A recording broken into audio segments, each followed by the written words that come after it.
Artificial intelligence in the workplace. It's often depicted as something that takes our jobs, monitors and evaluates our every move like something from Big Brother, or something else from some dystopian science fiction movie. But what if the stories have it wrong? What if artificial intelligence could actually help us be recruited for our dream job, find the right colleagues, or even identify the business opportunities to help us grow? Today, I'm with Patrick Ranger, VP of Business Development with Censia. Censia helps companies and people unlock their true potential. How? By harnessing the power of artificial intelligence and predictive analytics to identify the talent most likely to succeed while also simultaneously reducing unconscious human bias. How does this work and what else can we learn from this data? Today, we find out. I'm Catherine Dollar, and this is Not So Science Fiction. Patrick, I'm so excited to have this nerd talk with you today. Thanks for joining in. It's nice to see you too, Catherine. Thanks for the opportunity. Yeah, I'm really excited. We've had many nerd talks before, and so I'm excited to invite our friends into this today. And so before we dive into what the AI and predictive analytics can actually do, will you describe how traditional recruiting is conducted?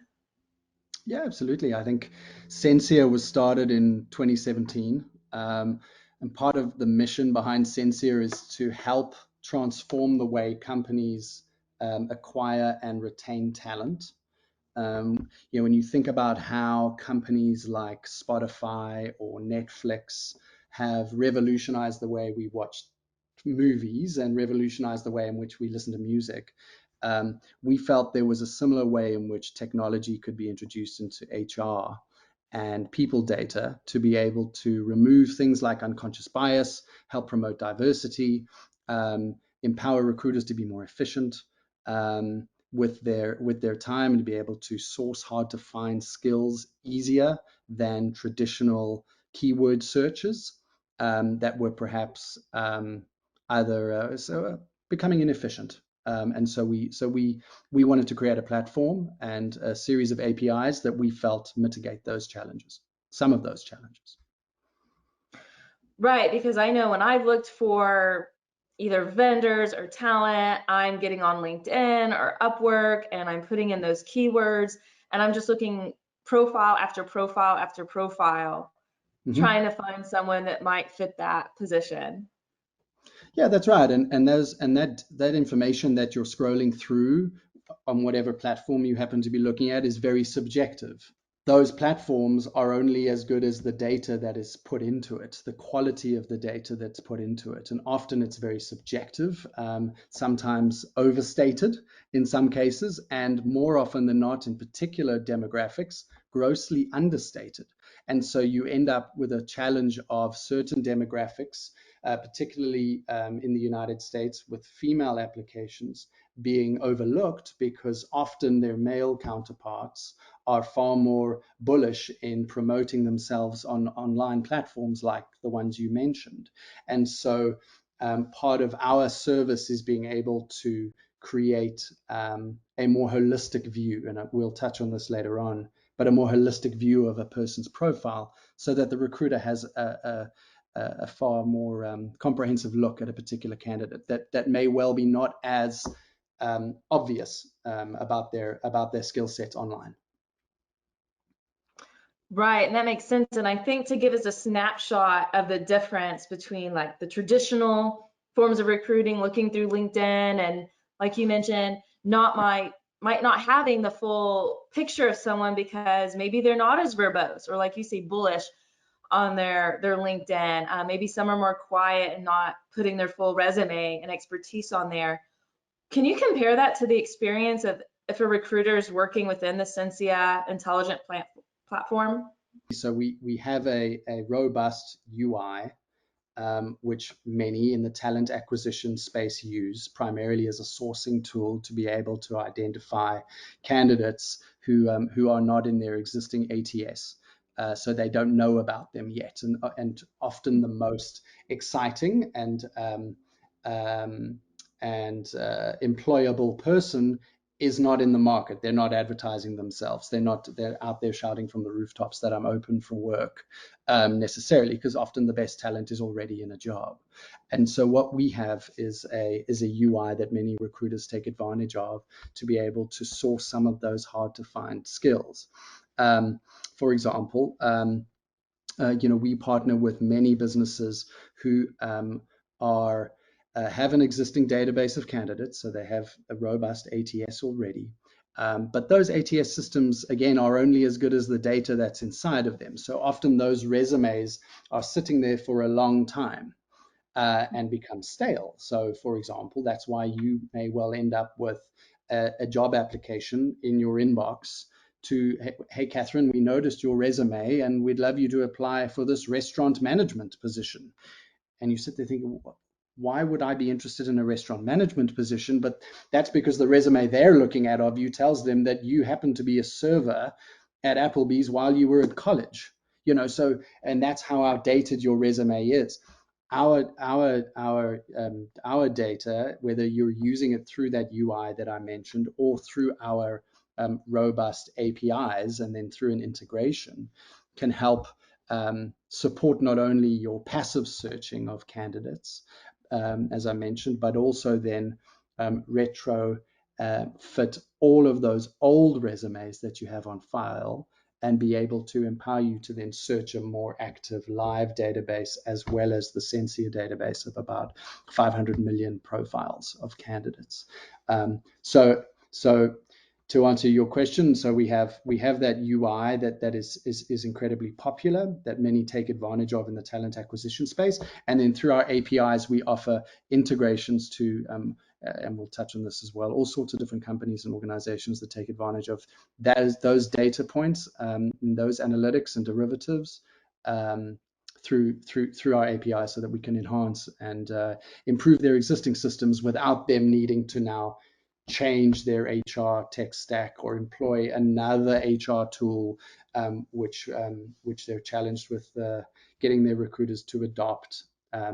So hopefully through both of those opportunities, we're able to tackle both, depending on the client's need. Well, and what I liked is because you did briefly show me part of the platform. And so I've actually gotten to see it with my own eyes. And it was so neat to go in and say, well, if I'm looking for a videographer, Yeah. right, it might show other skills that are common with that. You click those, Right. select those. I mean, there's so many options. And then it pulls up some profiles. And I could even match, like if I have an ideal person that I want to compare it to, I could upload their resume or their LinkedIn, right?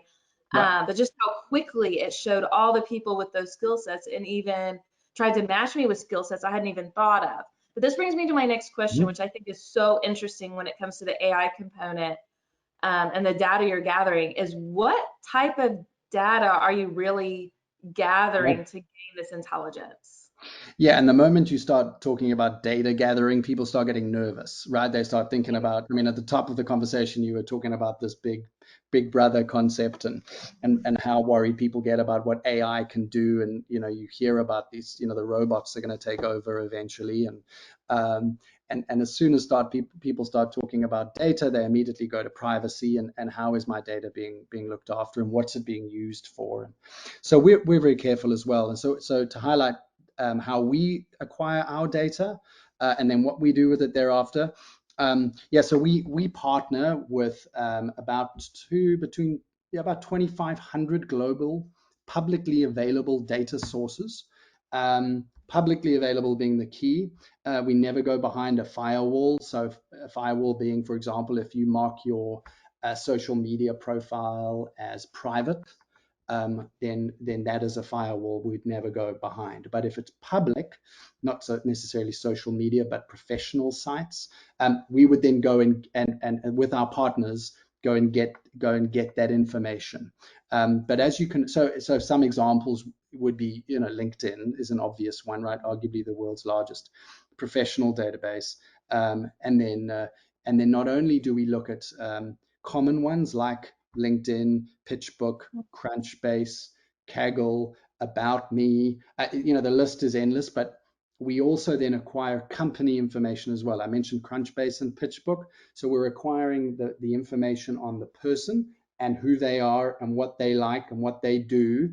And then we're getting similar information on companies. So from around the world as well. So, but as you can appreciate, I mentioned it earlier, data is very subjective, and profiles like LinkedIn and others are only as good as the data that's put into them, often overstated, often understated. And so what we do is we take all of this data, which is incredibly messy and unstructured, and then we normalize it. And so what that means is we normalize and standardize that data, and then we make it digestible. So that's the intelligence that we have. Our AI engine does that. It takes all of that messy, often subjective information, and it takes it and it makes a profile of Catherine that is far more holistic a view than you may publicly make, or than your resume may state, for example, or that. So we're able to pick up trends and insights about you based on not only who you are and what you tell us you're good at, but also what a person like you with your experience in your similar demographic is probably also good at. So we infer those skills and those insights. So somebody that is, a married Caucasian female living in Oklahoma, running a media company, we're able to then package that and be able to say, well, Catherine didn't tell us that she's good at A, B, and C, but we can tell you that her millions of peers are. So Catherine probably is too. So that's what inferring skills means. So now we create a far more holistic view of you. And then we create what we call a golden record on you. So now we have, when we think your profile is complete, we call it a golden record. And now we have what we call this record that a recruiter now has access to. So if they're looking for somebody like you become far more marketable to them because using our system, because it's a far more robust and comprehensive view of you than even your advertising on your resume. Right. And so, and again, it's all publicly available information. So it's nothing that you would be surprised to see about yourself. And that's the beauty of our AI, is that we're using it specifically to combat some of those recruiting challenges. And we'll get into how we support other use cases in a minute, but that's the primary use case. And so then that allows recruiters to be able to search for those hard to find skills, be able to identify key demographics in certain markets which are hard to source for, and it mitigates challenges that companies have in sourcing a diverse candidate as well. So it's those types of, because we encourage diversity in our candidate records as well. So we promote those. And you touched on a couple of the other key, I would argue, quite cool features as well around ideal candidate modeling and being able to put a LinkedIn profile into our system and see who else looks like that person that you just put into our system. But yeah, I think that's the really exciting thing, is being able to support people who are challenged by not being as a comprehensive profile online as others, and therefore being overlooked. And so then you end up with people that are really talented, who offer something different potentially, who don't get a shot. And so that's part of our mission, is to try to level the playing field a little bit. And I love that because A it's long such a answer. Sorry, on. but I think I think a lot of what I just explained puts some of the work we do into perspective. At least I hope so. Yeah, absolutely. And it's such a great example of how AI is not taking jobs, it's helping fill jobs and helping people find the best fit for them. And something you mentioned that's really curious is you mentioned promoting diversity. And I know in Censia's language, it says it's helping reduce unconscious human bias. Can you touch on how it's doing that? Because I know we all have bias. Maybe we see someone that went to the same high school as us and we want to, touch base with them. Or maybe they're also into making cakes or sci-fi like I am. And so I might be more prone to reach out to them. That's more conscious bias, I suppose. But yeah, Yeah, it's no, not, I think you're becoming that. yeah, I mean, as soon as somebody turns on this video, they're going to judge you and me, right?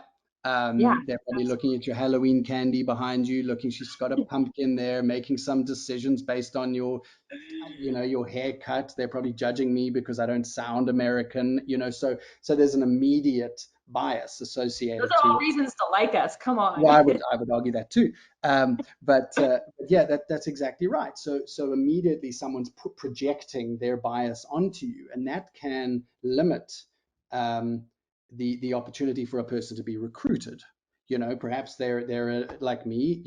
I came to America 10 years ago, and I have a green card, or had a green card. I'm a citizen now, but for many years I had a green card, and so part of that, that could be a challenge. Someone might read, well, he's a permanent resident, not a citizen. I immediately don't want to interview him, right? So, and that's arguably unfair, because the person may well be an incredible hire. Um, Another example, is being able to, we celebrated Veterans Day this week, and I know you're married to one. Um, Part of the challenge there is helping veterans integrate back into the workforce and removing bias associated with them and some of their personal challenges, perhaps, that are associated with coming back from parts of the world that are more or less desirable to be in than arguably where we are. Helping women rise up, and showcasing their capabilities, perhaps more so than they are doing themselves online, and helping them, I think, level the playing field against their male counterparts, and showcasing how beneficial it would be to encourage diversity in the workplace. I come from a company prior to Censia, which um, worked with similar challenges in how to create a more diverse environment for people to operate in. And I think any company like Censia, that is encouraging people of different, that look different to each other, that sound different, but all share similar skills and similar capabilities. But just because they look different, are often overlooked. But because they are actually a lot more similar than people would ordinarily assume, putting people around the same table that wouldn't ordinarily have the opportunity to be around that table, and have an opportunity to be hired, but at the very least have a conversation, um, is a cool mission. And we think that some of our intelligence helps mitigate some of those unconscious bias. Again, a long answer, but it's some of those types of things that we think quite seriously about when we consider the development of our product. So what's an example of, I'm in your platform, I'm looking for someone, and I want to make sure that I have no unconscious bias Sure. when I'm looking at profiles. How does that Yeah. UI change, or that So experience? yeah, I mean, a practical example, and again, you can either do this through our front end, through our UI, or through the APIs. And again, we through our APIs, which is an area of the business which we're seeing significant growth in, is we work to enrich and enhance existing HRIS systems, not replace. So you as a company have a number of tools that you may use, whether it's SAP SuccessFactors or Workday or iCIMS or Phenom People, or any number of products that you may use to help manage your people today, recruit, retain, etc. We want to come in and help supercharge those existing systems. We don't want to replace those systems. We don't want another HR tool to challenge your recruiters with, now having to adopt. So we take advantage of our APIs, primarily. What the API that comes to mind with regards to the question that you asked directly, is what we call anonymous mode. So what it allows a a talent acquisition person, a specialist, or an HR business partner, or a data and analytics scientist, to be able to pull all of the information that they're looking for. So run the various APIs and gather the information that they're interested in seeing, and at the click of a button, be able to anonymize the data. So what we then do is, so let's use a carry on the recruiting example. So if I'm a recruiter and now I want to find let's say an account manager in Dallas, where I am, I will run the various. I'll go onto LinkedIn and I'll search, right? And now there'll be a list of people based on the keywords that I've put in who meet my very limited criteria that I can put into a system like that. But you as the recruiter are scrolling through that list, and you see that they went to, oh, I don't know, I'm making this up. Let's say, for example, I went to UT, and so therefore I'm biased against OU. So let's say at the top of the pile is a guy that went to OU, and Texas just lost to OU, so I immediately take him off my list, right? And that happens every day. So what we do is, in our system or through the APIs, you can build that same slate, a far more robust slate because of candidates, and they're ranked against a job description. At the click of a button, you can then remove their first and last names, their university that they went to, their gender, and their degree. So commonly viewed traits that provide a recruiter with, which may require a recruiter to be biased, or a hiring manager for that matter to be biased. So now it allows a person to be able to look purely at a slate of people and determine the best without those, without considering who's a male, who's a female, who's open to working remotely, for example, or who's who went to the wrong university, etc. And then focus purely on the person, irrespective of all of those metrics, and their skill set, and whether or not they meet the job's requirements. And then you can unanonymize it, and then be surprised at maybe how your slate of candidates changed without any of those preconceived thoughts influencing your decisions.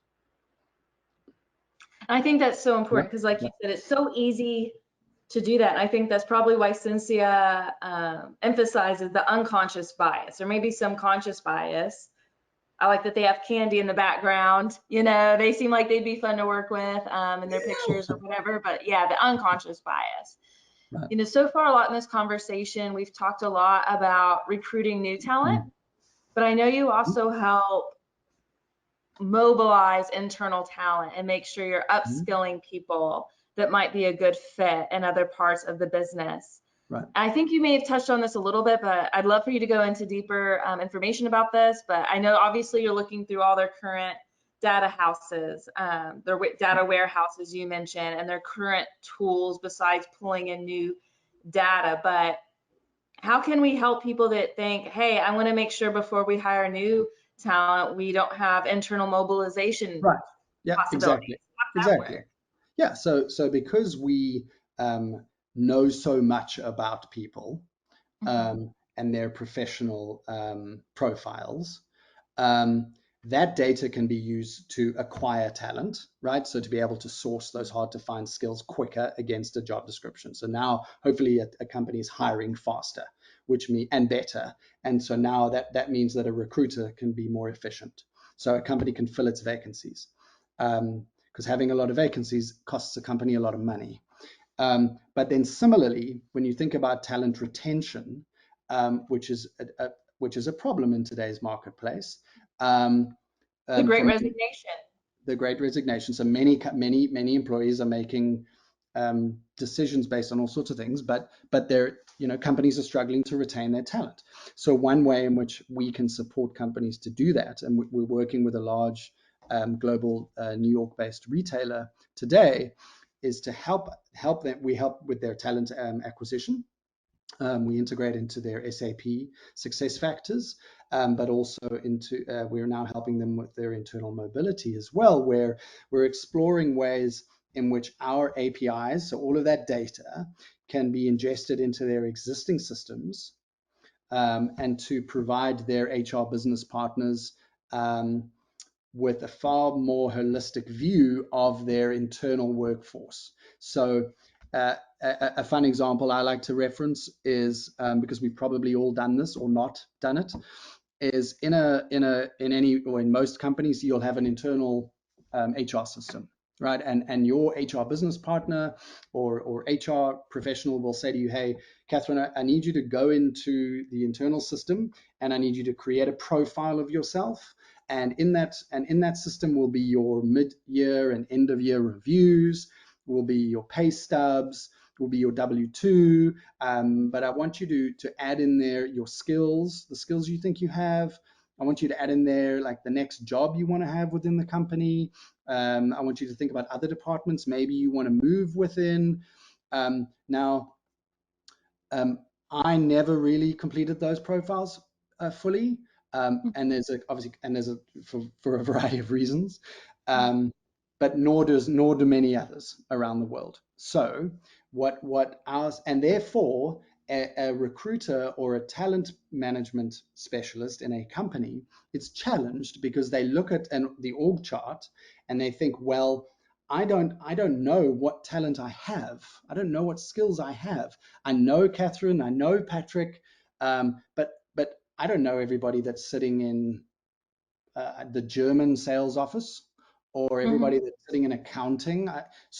And maybe there's people around the organization who may be really interesting for other opportunities, which you haven't considered because you don't know them or you have bias towards them or they haven't completed their profiles.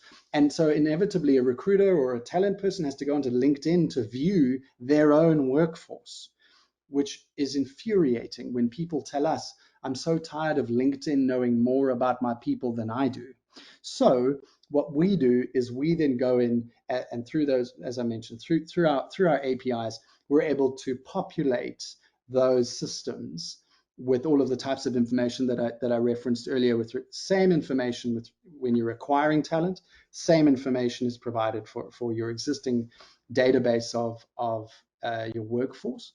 And now a recruiter or an HR person can now say, well, goodness, based on what I now know I have, these vacancies that I'm advertising for, I don't actually need, because I can start to transfer talent around the organization, much cheaper to retain than it is to recruit.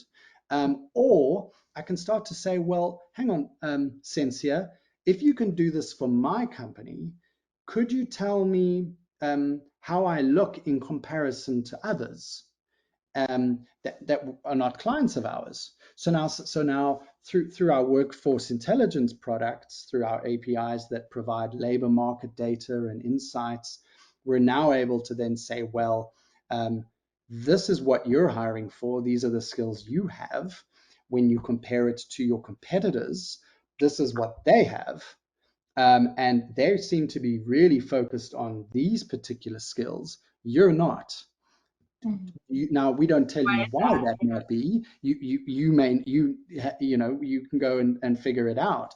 But the data tells us that they're hiring a particular talent that you are not, or you're hiring one that they are not, or they're recruiting from particular markets that you're not considering. They're recruiting a particular demographic that you're not considering. They're exploring different universities to recruit college kids out of that you're not. So those types of interesting insights hopefully empower a talent person to understand their workforce and then determine what we need to future-proof our workforce against our competitors. So that's an interesting example, I think, of how we support talent being able to stay within an organization and move around a bit.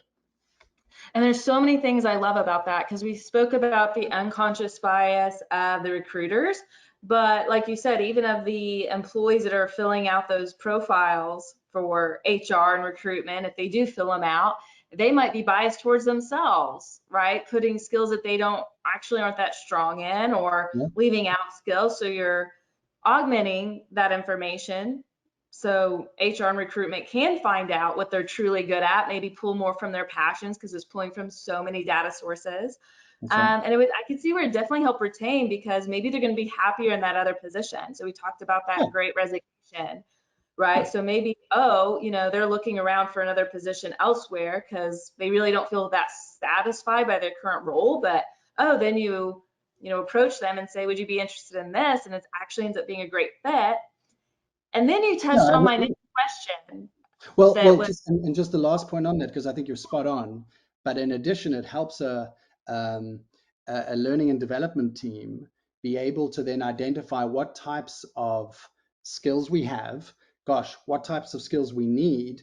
How can learning and development now in an organization think about what courses and learning programs do we need to provide our existing workforce so that they get there, because that's where we need them. So, and people respond to being invested in, right? So, yeah, and that's a retention mechanism too. So how do we think about saying, well, Catherine's in position X, but gosh, she has the capabilities to be in Y. But we need to get her there first. So let's put together a training program that can do that for her. Now you're far more likely to stay in your organization because they're empowering you. And they've set clear goals for you, so you feel more engaged. So those types of data points can be leveraged in a variety of different ways. absolutely. I love that retention angle. And Yeah. you touched on something that I was going to ask anyway. And I just love that you just naturally kind of answer these questions. But it was, what if you don't know what type of skills you're looking for? And you just gave that example of you can benchmark against what your competitors Yeah. are looking for and hiring and what talent they have. And Mm-hmm. it sounds like make some pretty educated guesses or get some insights on where they're moving. Or do you want to touch more on that? And Yeah, I if mean, you your we're not a business, consultancy. But we'll provide you with the insights, at least the data, and we can tell you what the data tells us. But obviously, as the organization, you can go away and decide what you think is best for yourself, and if you need to, go and hire consultants to help reach those conclusions. But yeah, that's exactly the types of examples that we're used for today. And companies of all different shapes and sizes, different verticals, different industries, because as you can appreciate, this kind of data can be applicable to a financial services company in London, just the same as it could be to a retailer in New York, as it could be to um, a marketing company in Los Angeles. right. And well, the thing that comes to my mind is if I'm a retailer, and suddenly I see my competitors buying a lot of data scientists. I know that's like a Right. big difference, but that might put off alarms like, well, what are they doing? Maybe that would give me signals that they're innovating. And I know you put the disclaimer, we're not a consultancy. We provide you these insights to make these Yeah. decisions, but that could set off a lot of alarms and thinking, hey, I don't want to be falling behind. We're also in an innovation era where experience is driving business. So Yeah, that's we just work with yeah, exactly. I think the example that comes to mind is we work with or have a use case that comes to mind as a New York financial company which used us, a private equity investment company that used us to understand exactly that. They want to know talent migration patterns. So they want to know where skills are, what universities in the United States are producing what skills. Um, so we can help them understand that. Then they want to know where those skills are recruited to work. Okay, we can tell them that. And then where do they go from there? And they want to know that information over a 3-year period. So we can very quickly say to them, and they're more specific around companies and skills clearly, but we're then able to say to them, these skills are coming out of these schools. They're going to employer X, but a lot of them, to your point, are going to employer Y. And employer Y shouldn't really need that particular skill. Why is employer Y hiring a skill that's completely out of their core competency? And so then and then they can go away and figure out what to do with that information. But it's an interesting insight that again we can help financial institutions make decisions based on some of the information we can deliver. Well, that's one reason I love learning about Censia is because I know you have your core products that might help in that talent acquisition, the mobilization, right? But really, because of how robust your system is, it can be used in a lot of creative ways. That's right. Which brings me to my next question is I've asked kind of specific questions around the retention or mobilization, but is there any other just crazy use cases that you want to share that maybe just really was delightful to watch and delightful to see a customer reaction to, or that surprised all of you? Or I just kind of leave that door open. Sure. Goodness, I think there is an interesting one that comes to mind. So we were recently as you would appreciate, you know, a lot of HR businesses are interested in our services and being able to help them become a more efficient business.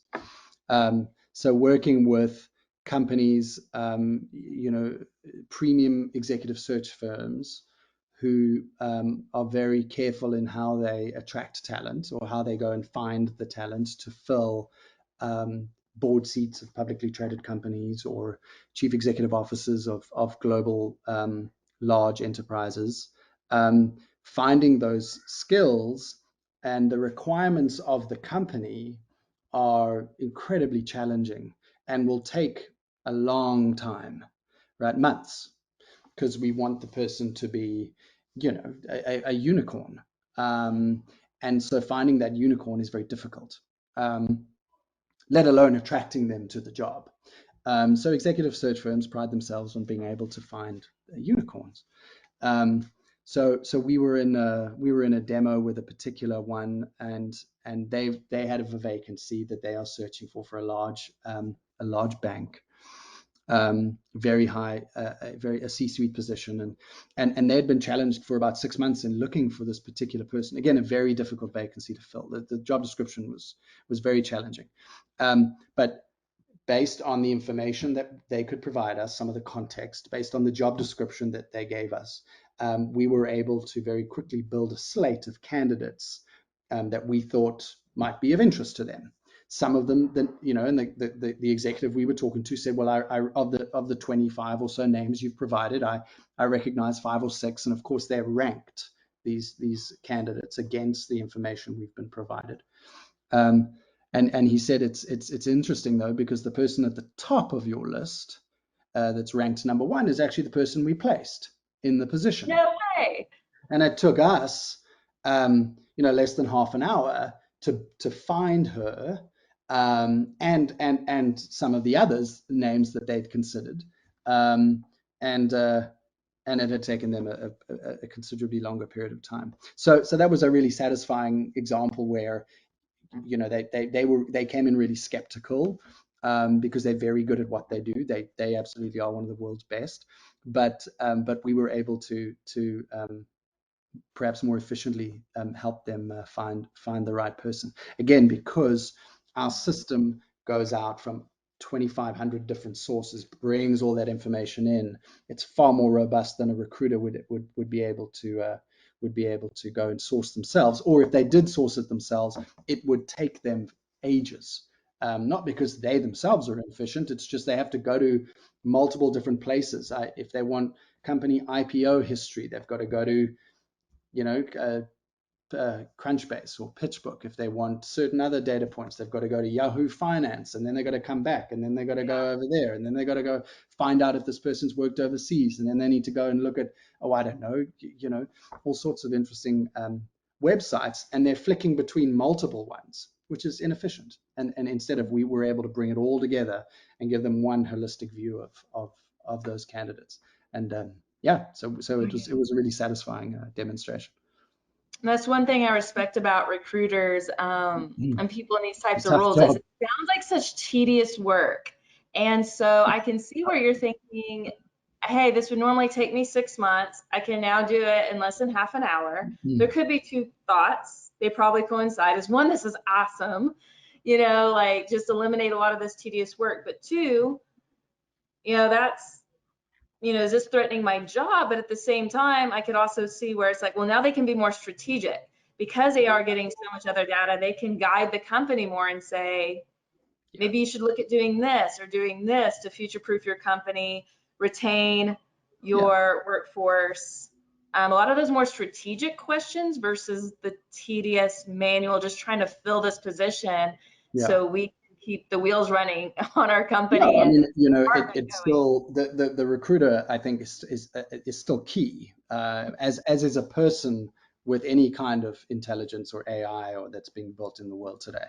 Um, human involvement is crucial. I think you know we can provide you with the data and all of those inferred skills and insights and derivatives that we believe can help you generate a slate of candidates or variety of data points that can help you make a decision.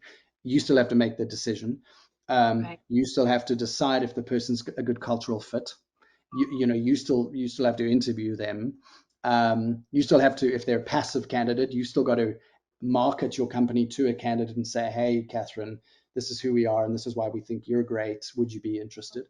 So there's still an enormous amount of onus on the recruiter. Our job is by no means to replace them. Absolutely not. I think our job is to make them more efficient so they can get the right kinds of candidates quicker so that they can fill a vacancy quicker and move on to the next vacancy.